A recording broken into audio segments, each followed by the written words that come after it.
Boa noite, irmãos. Vamos continuar lendo aqui o livro Estudo de Levíticos, Mactosh. O ponto hoje aqui que a gente inicia é animais puros e animais impuros. Introdução. O livro de Levítico pode ser considerado o guia do sacerdote, porque é esta a sua característica. Está cheio de princípios para orientação dos que desejam gozar de intimidade com Deus no serviço sacerdotal. Tivesse Israel continuado a andar com o Senhor, segundo a graça pela qual ele os havia acabado de tirar da terra do Egito, e eles teriam sido, para si, um reino sacerdotal e povo santo. Êxodo 19, 6. Foi isto, porém, que deixaram de fazer.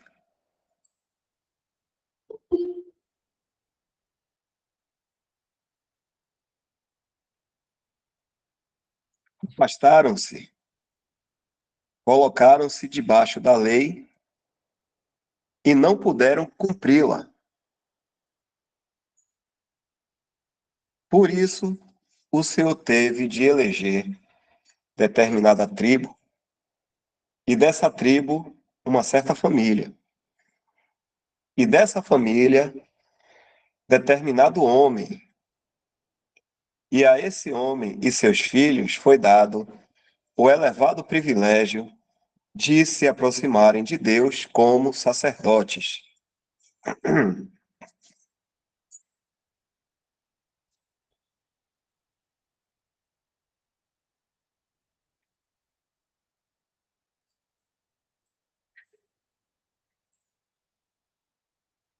Ora, os privilégios de uma tal posição eram imensos, mas ela tinha também as suas grandes responsabilidades. Requereria o exercício constante de um espírito de discernimento. Os lábios do sacerdote guardarão a ciência, e da sua boca buscarão a lei, porque ele é o anjo do Senhor dos exércitos. Malaquias, não, Miqueias, né? Desculpe, viu? 2:7. Às vezes eu me confundo aí nas abreviações. Pode, se eu me confundir aqui, o irmão pode corrigir aí, viu? Na hora. Miqueias, né? Esse aqui. Miqueias 2:7. O sacerdote não só devia levar o juízo da congregação perante o Senhor, como também expor as ordenações do Senhor à congregação. Devia ser o instrumento sempre pronto de comunicação entre o Senhor e a Assembleia. Não só devia conhecer pessoalmente os pensamentos de Deus, como interpretá-los para o povo.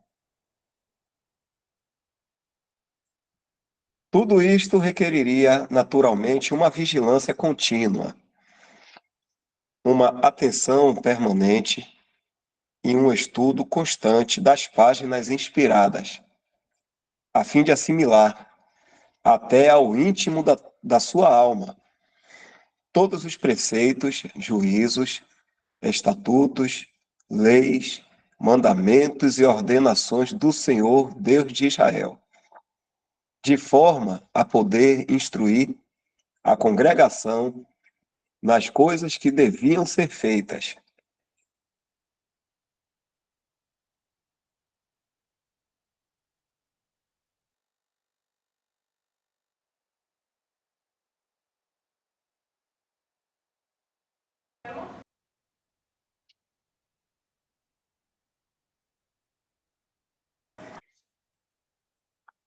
Não havia lugar para caprichos ou invenções. Isso aqui é um ponto interessante esse, viu? Deus não deixou nenhum espaço para o homem inventar nada ou dar alguma opinião. Isso aqui é interessante, isso aqui. É o que se faz muito hoje, né? Vou ler de novo aqui. Não havia lugar para caprichos ou invenções, nem para as interferências plausíveis do homem ou invenções astutas de conveniência humana. Tudo fora prescrito com precisão divina e a peremptória autoridade da expressão, assim diz o Senhor.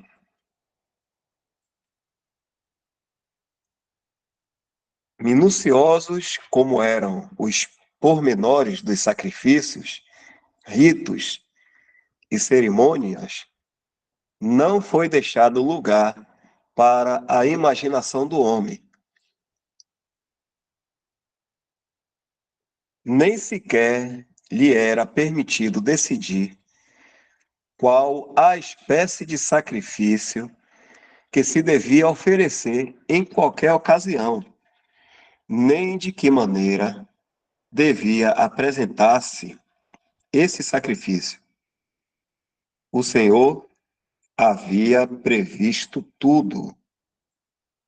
Nem o sacerdote, nem a congregação tinham qualquer autoridade para decretar, estabelecer ou sugerir, tanto como um simples pormenor na larga série das ordenações da dispensação mosaica. Vou dar um tempo aqui.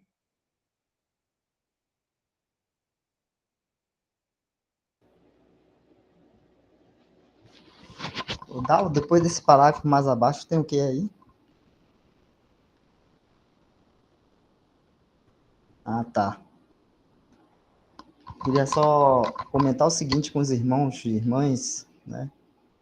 É uma pergunta assim que a gente pode fazer para nós mesmos. Quem são os sacerdotes hoje? Né? Aí está falando da dispensação mosaica, e a gente viu que aí foi determinado uma tribo, dentre as tribos do povo de Israel, 12 tribos, né? E dentre essas tribos, a tribo de Levi foi escolhida para estar tratando das coisas do Senhor. E dentro dessa tribo, a família de Arão foi escolhida por Deus para o serviço sacerdotal. Mas aí foi a economia ou dispensação da lei, né, mosaica, como a gente tem estudado, acho que foi na quinta-feira que a gente estava lendo sobre isso, e na sexta também. Mas hoje, na dispensação da graça, hoje o Senhor não está tratando com os judeus, nem com Israel, está tratando com a igreja. Quem são os sacerdotes? É uma coisa que a gente tem que pensar, e a resposta está na própria palavra de Deus, lógico, claro, né? Não tá nem comigo, nem com nenhum dito sacerdote que a gente vê por aí, né? O pastor, o bispo, o teólogo, né? Como a gente estava conversando um pouquinho antes, né? Que gosta de se gabar de que estudou sobre Deus, porque teologia significa isso, e aí tem mais entendimento do que os outros irmãos.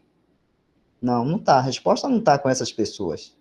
A resposta está na palavra de Deus, né? Então a gente vê lá, se puder abrir, a gente abre lá em 1 Pedro, capítulo 2, verso 5.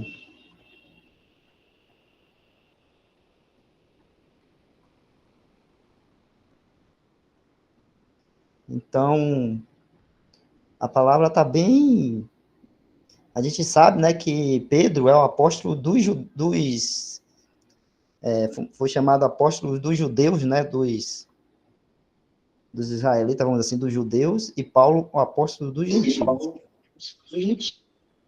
Porque, né, Pedro teve um ministério mais voltado para o povo judeu ali, né, que ele ficou em Jerusalém, ficou ali na Judéia, e entre o povo dele, e os irmãos dele. E Paulo, que também era benjamita, né, também de Israel, mas ele teve um ministério mais voltado para o povo gentil. E Pedro fala aí, vós também, como pedras vivas, sois edificados casa espiritual e sacerdócio santo, para oferecer sacrifícios espirituais agradáveis a Deus por Jesus Cristo. Então, quem oferecia os sacrifícios lá na dispensação mosaica da lei? Os sacerdotes. Né? E nessa dispensação da graça, onde Deus está tratando com a Assembleia, olha o que Pedro está falando aí, é uma palavra que, assim, não tem o que a gente chegar aqui e dizer, não, vamos interpretar bem assim, veja bem, Pedro estava querendo dizer que era os 12 apóstolos, ou qualquer coisa dessa. Não. A palavra está clara ali. Ele está dizendo assim, ó, vós quem? Os cristãos, a igreja, os irmãos, todos, vós, né, aqueles que creram no Senhor Jesus, foram comprados com esse sangue precioso e que se tornaram assim membros do corpo de Cristo e fazem parte assim da igreja, a igreja de Deus. Ele está falando desses. Vós também, como pedras vivas, a gente lembra que o Senhor Jesus está edificando a sua igreja e cada um de nós somos uma pedra que o Senhor está colocando nessa edificação. Por isso que ele fala como pedras vivas, sois edificados, casa espiritual e sacerdócio santo. Para fazer o quê? Oferecer sacrifícios espirituais agradáveis a Deus por Jesus Cristo. Então, né, a palavra de Deus é clara. Acho que não precisa, assim, de vamos dizer assim, uma revelação extraordinária, especial, né, de né, algum irmão mais irmão do que o outro, com mais eloquência do que o outro, com mais inteligência do que o outro, com mais estudo do que o outro, para a gente ler essa palavra, qualquer um, o irmão mais simples que for, ler essa palavra e entender que o Senhor está falando de todos nós, somos sacerdotes. E aí, né, porque a gente pega, né, estou falando assim, né, não estou falando que a gente está fazendo isso, mas a gente, né, muitos de nós aqui já estivemos nesse engano, nesse erro, de pegar e pegar alguns irmãos e transformá-los em sacerdotes, vamos dizer assim, enquanto os outros não são sacerdotes, são apenas irmãos, né? Ah, mas tem uns que são sacerdotes, né? Aí bota os títulos, né? Pastor, apóstolo, reverendo, bispo, esses são os sacerdotes. Quando a palavra de Deus está dizendo, não, esses daí não são sacerdotes, são todos. Vós também, como pedra, vós todos sois sacerdotes, né? Mas o homem, né, nós tínhamos aquele mau costume, vamos dizer assim, eu estou usando essa palavra aqui porque eu não achei uma outra palavra melhor, de ler o que está na palavra de Deus e não ouvir o que a palavra de Deus está nos falando para ouvir o que os homens estão dizendo. Né? E como o autor colocou ali no texto, né, não tem espaço ali para os sacerdotes lá da antiga dispensação, da lei, não tinha espaço para eles botarem as suas opiniões, a sua vontade, ele usou outras palavras ali, depois vai voltar lá para o texto, a gente vai ver, né, as suas, vamos dizer assim, invenções, não tinha espaço para isso. E porque hoje, né, a igreja foi e colocou espaço nisso, deu espaço para isso, né? Ali, né, os seus caprichos. Aí o homem veio, né, e veio com seus caprichos, com suas invenções, e formou uma casta sacerdotal, né, no meio dos sacerdotes, entre os sacerdotes, que a palavra de Deus está dizendo que todos nós somos sacerdotes. Aí ele não, mas esse grupo aqui vamos dizer assim, é mais sacerdotes, nem isso usaram, eles disseram assim, esses aqui são sacerdotes, os outros não são. Quem não estudou teologia não é, quem não foi imposto a mão para ser um evangelista, para ser um pastor, para ser um reverendo não é, quem não foi ordenado não é. Então, isso é o que? Capricho e invenções do homem, interferência do homem naquilo que a palavra de Deus falou claramente, dizendo que todos nós somos sacerdotes.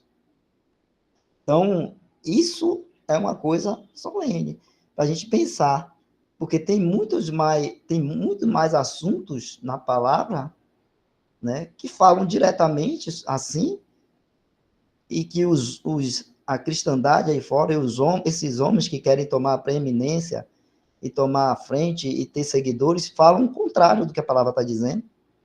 Né? E a gente tem que seguir, não o que o homem está dizendo, mas seguir aquilo que Deus está nos dizendo através da sua palavra. Né? Da sua palavra. Aí mais embaixo, voltando lá em 1 Pedro, lá, que ele continua, né? No capítulo, verso 5, ele fala isso aí, né? Ele continua. Pelo que também na escritura se contém, eis que põe em Sião a pedra principal da esquina, eleita e preciosa, e quem nela crê não será confundido. E assim para vós, os que credes, é preciosa, mas para os rebeldes, a pedra que os edificadores reprovaram, essa foi a principal da esquina. E uma pedra de tropeço e rocha de escândalo para aqueles que tropeçam na palavra, sendo desobedientes para o que também foram destinados. Mas vós sois a geração eleita, o leigo real? Não. Os irmãos real? Não. O sacerdócio real. Mas vós sois a geração eleita, o sacerdócio real, a nação santa lá era Israel, lembra? Israel era a nação santa. Porque, né, Deus preparou aquela nação, formou aquela nação para estar separada, apartada, separada do mal, da iniquidade. Né? Então, a nação santa agora. Mas eles não se mantiveram santos. Né? Caíram na idolatria, em todo tipo de abominações que o mundo e adoração maligna que o mundo ao redor e as outras nações tinham ali. Então, eles mesmo não se mantiveram santos. Mas nós, está falando aí, vós sois a geração eleita, o sacerdócio real, a nação santa, o povo adquirido, para que anuncieis as virtudes daquele que vos chamou das trevas para a sua maravilhosa luz. Então, mais uma vez, ele não está dizendo assim, ó, mas vós sois a geração eleita e alguns de vocês são o sacerdócio real. Não. Ele não está falando isso. Nem está falando assim, mas vós sois a geração eleita, e aqueles que fizeram o curso de teologia e que foram ordenados pelos apóstolos, ou pelo pastor, ou pelo reverendo, ou pelo bispo, esses são o sacerdócio real. Não está falando isso. Está falando, vós sois a geração eleita. Vós quem? A Assembleia, a Igreja, os santos de Deus. E são o quê? O sacerdócio real. Então, é uma coisa que a gente tem que estar aqui bem na nossa mente, lembrando disso, irmão. Todos nós, sacerdócio real. E aí, né, lá no livro, na escrita ali do irmão, fazendo o estudo de Levítico, a palavra de Deus fala que tudo que antes foi escrito para o nosso ensino foi escrito. Então, é para a gente estar repetindo aquilo que o sacerdote daquela dispensação estava fazendo? Não. Aquilo foi dado para aqueles sacerdotes. Você vê que eles foram eleitos de uma tribo dentro de uma família daquela tribo. E com a gente não aconteceu isso, né? Nessa dispensação não é assim. Então, quando A gente vai ver ali no livro e no Levítico, né, falando de tudo que eles tinham que fazer, vestimenta, purificação, os sacrifícios, aquelas coisas todas, os rituais todos ali, é para aquela dispensação. Mas tudo aquilo ali, Deus deu com um sentido espiritual, uma lição, um ensinamento espiritual para nós. Então, quando a gente lê, né, e o irmão aí nesse estudo do livro de Levítico, do irmão McIntosh, né, ele traz assim essa clareza, esse entendimento dos ensinamentos que tem aí nesses escritos, falando das ordenações ali dos sacerdotes, do tudo que tinha que ser feito e tudo mais, e os ensinamentos espirituais que tem para nós hoje, que somos o sacerdócio real de Deus hoje. Então aí a gente toma esses ensinamentos para nós, né? Não vamos fazer como eles querem fazer, repetir o que era feito lá antigamente, literalmente. Né? Tem alguns grupos cristãos que chegam a vestir a mesma roupa literal dos sacerdotes, a tocar chofar, a fazer outras coisas, né? Outros não, a maioria não, a maioria repete a vestimenta e outras características, mas de forma, vamos dizer assim, similar, né? Porque tem a vestimenta, né? Tem a ordenação, tem várias coisas que eles estão imitando as coisas dos judeus, né? Do sacerdócio ali dado a Israel. Mas o que, na verdade, nós devemos estar aprendendo com aquele sacerdócio são os ensinamentos espirituais que vão ser aí descritos, né, e esclarecidos mais para nós aí durante a leitura aí do livro. Só isso.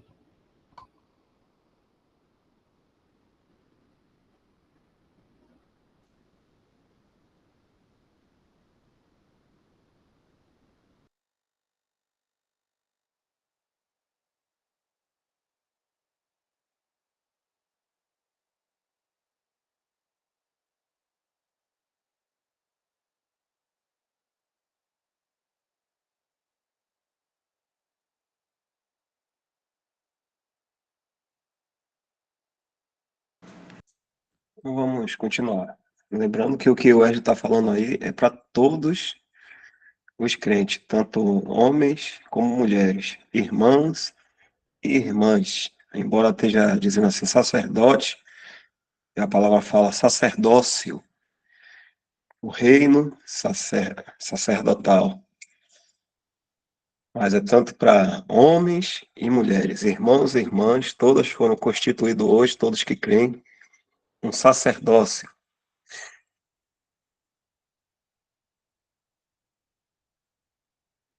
Vamos lá, tudo era ordenado pela palavra do Senhor.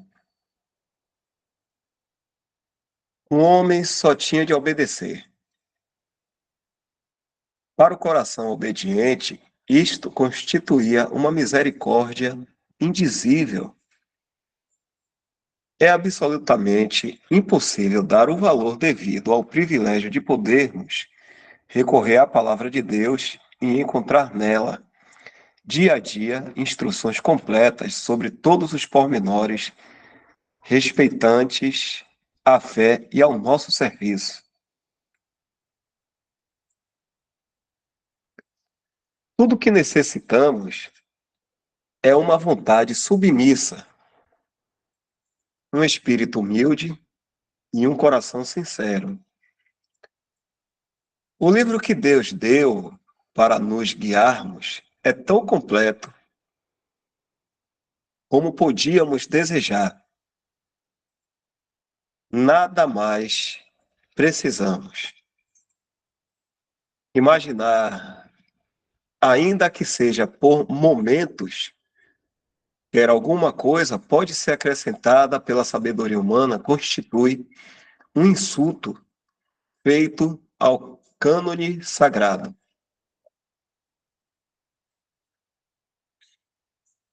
Ninguém pode ler o livro de Levítico sem admirar o extremo cuidado do Deus de Israel em proporcionar ao seu povo instruções tão pormenorizadas quanto a tudo que se refere ao seu serviço e culto. O leitor mais superficial poderá, ao menos, aprender esta interessante e proveitosa lição.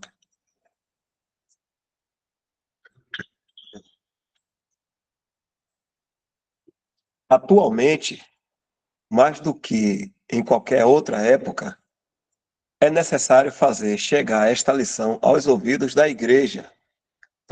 A igreja professa. De toda parte surgem dúvidas sobre a suficiência divina das Sagradas Escrituras. Em alguns casos, estas dúvidas são expressas abertamente e com propósito deliberado. Outros, com menos frequência, são insinuadas encobertamente por meio de alusões ou inferências. Dizem ao navegante cristão, direta ou indiretamente, que a carta divina não basta para os múltiplos e complicados pormenores da viagem, que tem havido tantas alterações no oceano da vida, desde que essa carta foi feita, que, em muitos casos, é inteiramente deficiente para os propósitos da moderna navegação. Isso é o que eles falam, né?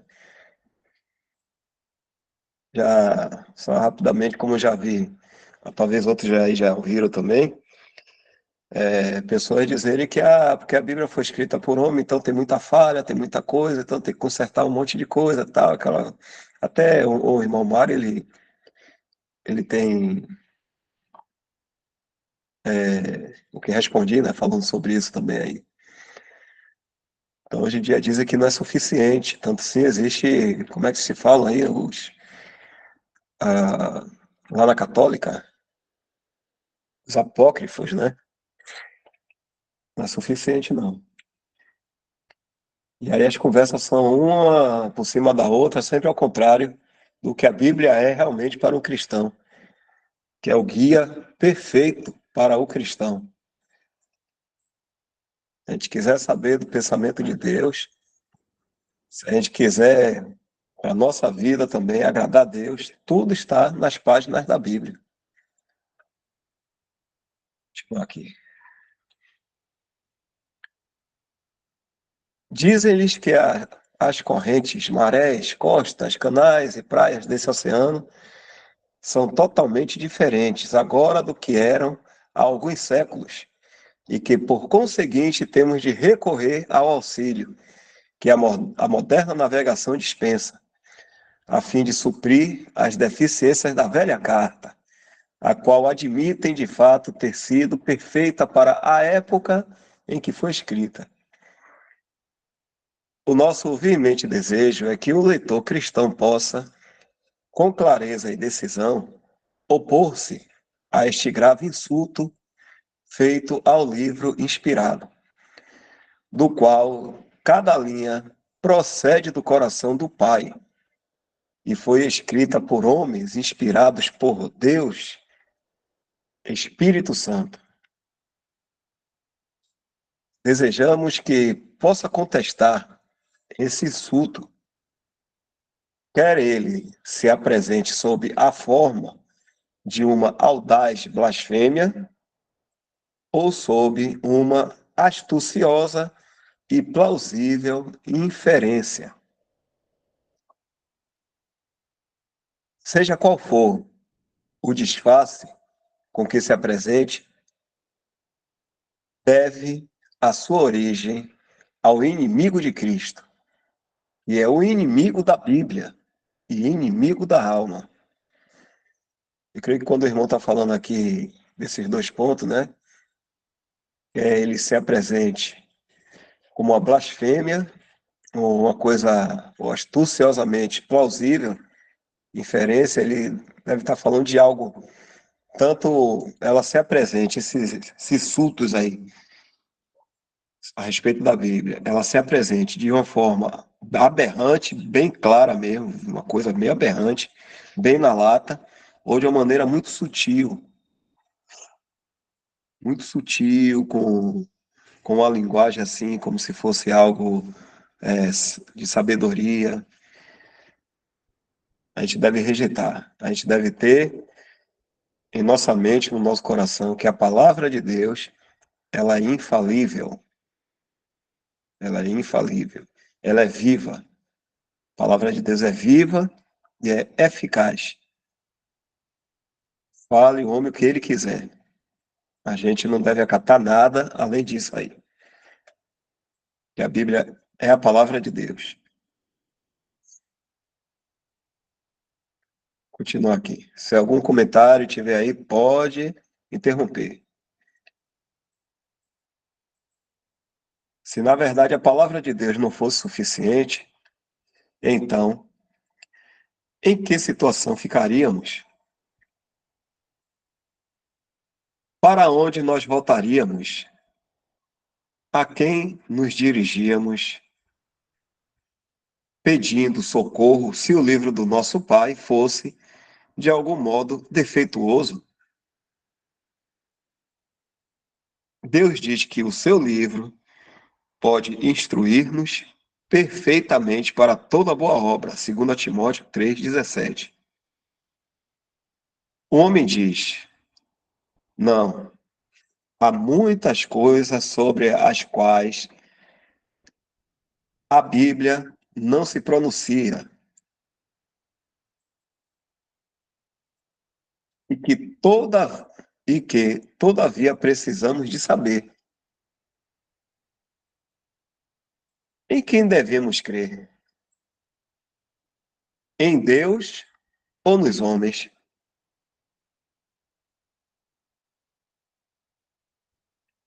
A nossa resposta aos que põem em dúvida a divina suficiência da Escritura é simplesmente esta: ou não és homem de Deus, ou aquilo para que buscas encontrar aprovação não é uma boa obra. Isto é bem claro, e ninguém poderá vê-lo de outro modo se considerar cuidadosamente a passagem de 2 Timóteo 3,17.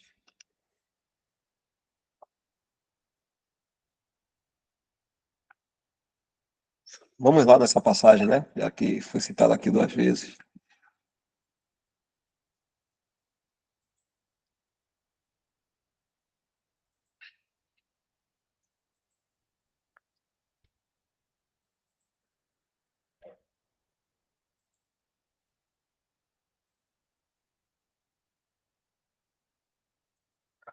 Desde aqui do 16. Toda a escritura divinamente inspirada é proveitosa para ensinar, para redarguir, para corrigir, para instruir em justiça, para que o homem de Deus seja perfeito. O homem de Deus. Se ele não é de Deus, não serve. E perfeitamente instruído para toda a boa obra. Para que o homem de Deus. É isso que o irmão está falando. A resposta é essa. Então não é um homem de Deus. Se a Bíblia não serve, está incompleta, então a gente deve pensar. Então isso aí não é um homem de Deus. Porque a Bíblia serve para quem é de Deus.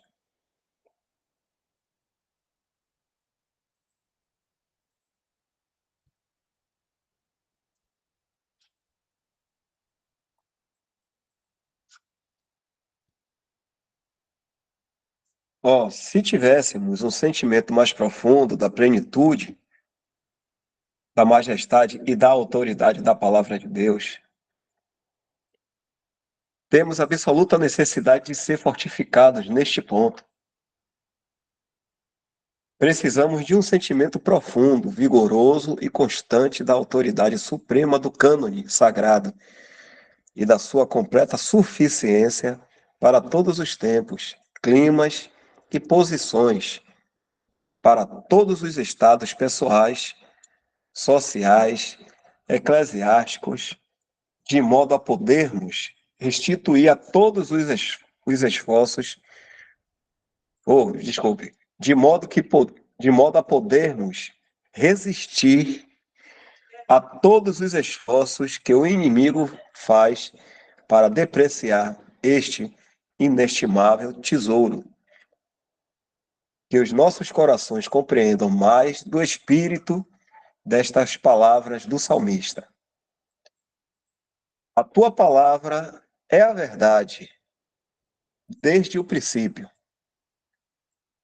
E cada um dos teus juízos dura para sempre. Salmos 119, 160. Alguém quer falar? Sim, Dal, aí uma coisa para a gente também refletir, né, nessas palavras aí do autor, do irmão MacIntosh, porque vamos dizer assim, depreciação ou vamos dizer assim, a colocação da palavra de Deus, a Bíblia, né, numa posição inferior, relativa a escritos, né, de teólogos, escritos dos pais da igreja, costumes da igreja. Quando eu estou falando igreja, estou falando igreja no geral, né, as várias denominações e grupos cristãos por aí, né? Isso vamos dizer assim, atualmente, isso está em pleno vigor. E a gente vê aí um entendimento, né, que a gente aprende por essa verdade que o Senhor tem nos ensinado, de que a palavra dele, né, é a verdade e vamos dizer assim, é o nosso guia. É o único guia do cristão. Não tem outro guia. Né? Então, é uma coisa que os cristãos, né, e aí nós, né, que deixamos esse sistema religioso e tal, a gente não deve seguir na mesma toada, vamos dizer assim, é que a gente vê os cristãos não lendo a palavra de Deus, né, não dando, vamos dizer assim, o valor devido, principalmente hoje que temos, hoje onde a gente mora, aqui no Brasil também, né, não vou falar de outros países, né, que às vezes proíbe, né, até de carregar a palavra, a Bíblia, mas nós temos hoje um privilégio, uma liberdade de termos a Bíblia em nossas mãos, em nosso celular, nosso tablet, e a gente pode chegar em qualquer lugar, sentar ali num restaurante, ali no shopping, abrir a Bíblia e ler a palavra de Deus, e ninguém vai nos proibir, né? Eu estou dando esse exemplo assim, né? Porque até em público mesmo você pode chegar e ler a palavra de Deus. Não estou querendo dizer que você vai para o shopping e ficar lendo a palavra de Deus, porque até o barulho do shopping, a coisa às vezes atrapalha a sua meditação. Mas se quiser também ler, lá pode ler, né? E não tem problema, ninguém vai te proibir, ninguém vai te impedir. E aí o que acontece? Os cristãos simplesmente não dão esse valor à palavra de Deus para estar lendo a palavra, né? Lendo a palavra. E aí é uma coisa até que a gente fala, né, que a gente sempre repete aqui, fala sobre a gente estar lendo, ruminando, aí em Levítico vai falar, eu vi que o título ali fala de animais puros e impuros, e a gente vai ver que os animais que ruminavam eram considerados animais puros, né, como o boi, a vaca, a ovelha, esses animais ruminam, né, ruminam o alimento. E a ruminar, acho que não sei se todo mundo sabe, né? Esses animais eles mastigam, aí engole, o alimento vai para um determinado local, um órgão dele lá, depois ele volta de volta para a boca, aí mastiga mais, mastiga mais, mastiga mais, mastiga. Isso é ruminar. Então, quando a vaca, o boi, eu vejo esses animais que ruminam estão fazendo isso, eles estão tirando toda a seiva, né? Todo vamos dizer assim, a energia, o que tem de bom ali daquele alimento nessa ruminação. Então, aproveita tudo, né? Ele aproveita bastante. Isso é ruminar. E os animais que ruminavam eram considerados animais puros. Então, está nos falando espiritualmente disso, que o cristão, ele tem que ruminar o seu alimento. E qual é o alimento do cristão? A palavra de Deus. Né? Então, a gente tem que ler, reler, ler de novo, meditar, repetir, ler. E, né, sempre que tiver a oportunidade de ler, né? Não estou aqui colocando aqui regra, né? Aí cada um, dentro da seus exercícios, vai estar, vamos dizer assim, achando tempo para estar se dedicando à leitura, né? Cada um nos seus exercícios. Não tem aqui de dizer, você tem que ler 1 hora por dia, você tem que ter não sei quantos versículos, você tem que ler um capítulo por dia. Não, não é isso. É dentro do seu exercício de caminhada de fé e de andar com o Senhor, você ter, né, esse tempo, você ter esse momento de você ler a palavra de Deus. Quando eu estou falando ler a palavra de Deus, não é ler algum livro dos comentários dos irmãos, não é isso. Não é ler uma literatura que fala da palavra de Deus. Eu estou falando de ler a Bíblia mesmo, ler. Né? Mesmo que você não entenda aqueles capítulos que você leu, ou aqueles versículos que você leu, leia. Ore, não entendeu? Ore, peça ao Senhor, rumine, é isso que é ruminar, né? Às vezes, né, aí você vê um irmão, e a gente tem que admirar isso em alguns irmãos, que é admirar a fé do irmão, não é o irmão em si, não é a fé do irmão. Mas os irmãos, às vezes, que, né, se dedicam, né, à leitura da palavra, até porque tem também o dom, né, de mestre, doutor, e aí você vê os irmãos, às vezes, citando versículos, citando isso, lendo, repetindo já de cor um determinado capítulo e tal. Mas por quê? Foi porque ele leu uma vez e, né, uma coisa sobrenatural aconteceu, o Espírito Santo fez com que ele, agora não esquecesse, mas foi isso? Não, foi porque ele leu uma vez, 2, 3, 4, 5, 6, 7, 8, várias vezes. E aí, por ler, naturalmente até e automaticamente, aquilo fica gravado na sua mente. Né? Claro que a palavra de Deus fala que em determinadas situações, né, o Espírito Santo vai trazer à nossa mente, à nossa lembrança, a palavra de Deus para nos ajudar, né?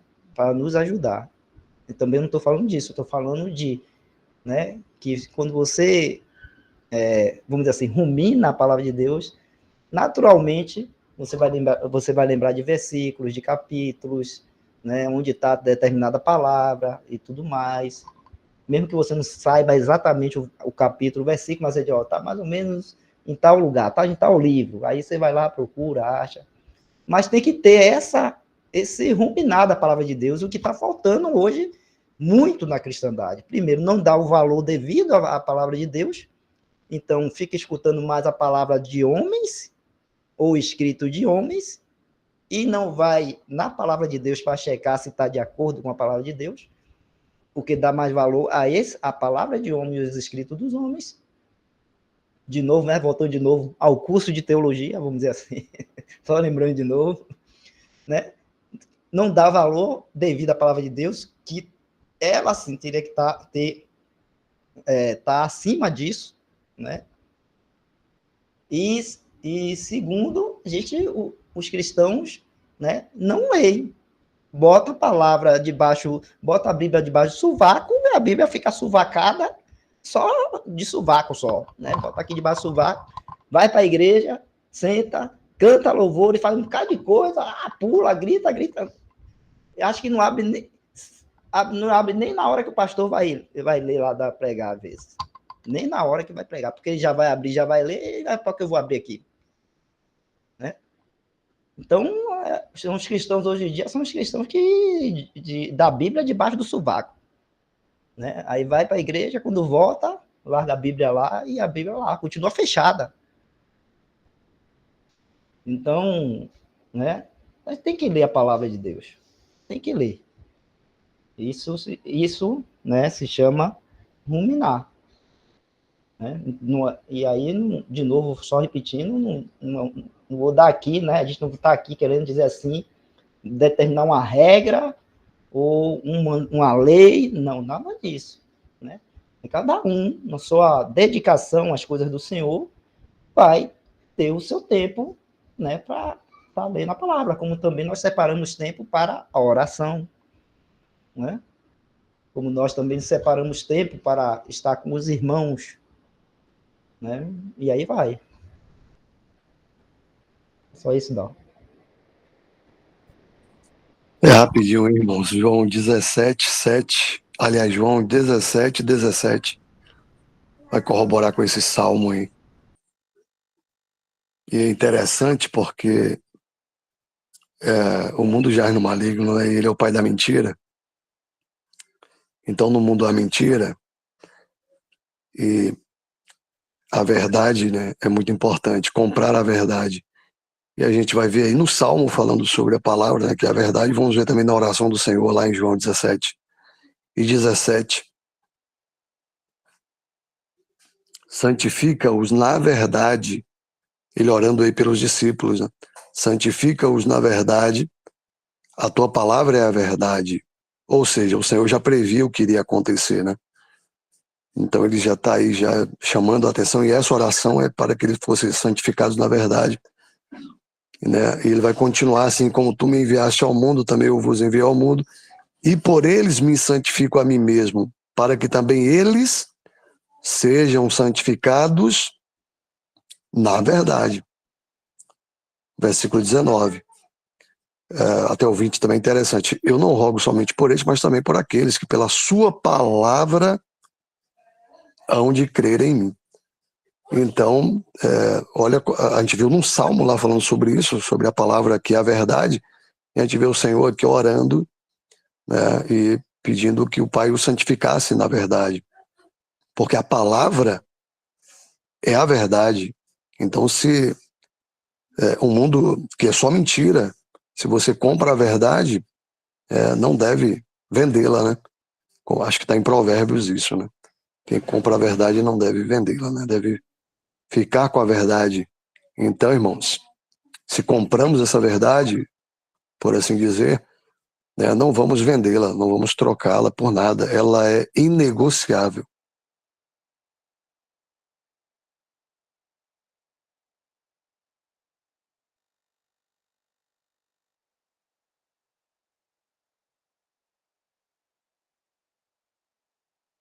Tem também Romanos que fala assim, né? A fé vem pelo ouvir e o ouvir pela palavra de Deus. Romanos, eu não lembro aqui o capítulo e o versículo. A fé vem pelo ouvir e o ouvir pela palavra de Deus. Não sei se é Romanos 8 ou 9, não sei. Alguém lembra aí?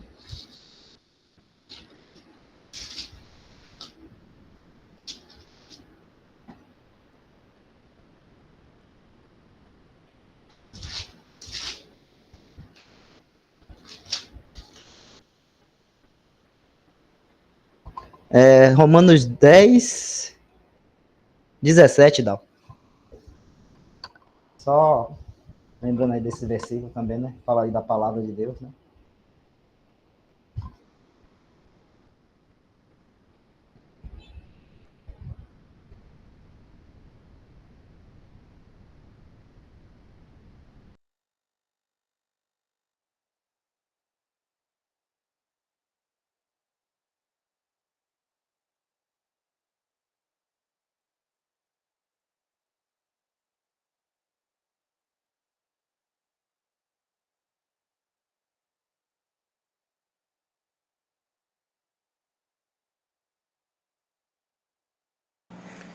Ok, irmãos. Então, chegou o horário aqui, são 9h35.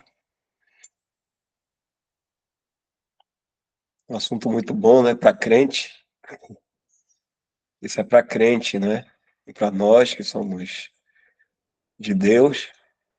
Se alguém um dia vier falar, porque a Bíblia é escrita pelos homens, e tem um bocado de erro, a gente já interrompe e diz assim, irmão, vem cá. A minha identidade só serve para mim, não serve para você. Não é isso? A palavra de Deus só serve para quem é de Deus. Pronto. Eu creio que a palavra de Deus é de Deus, então só serve para quem é de Deus. A própria palavra fala isso, foi bem interessante, irmão, ter colocado isso aqui. É dessa forma, não adianta ficar se desgastando, né? Tá interrompendo aqui.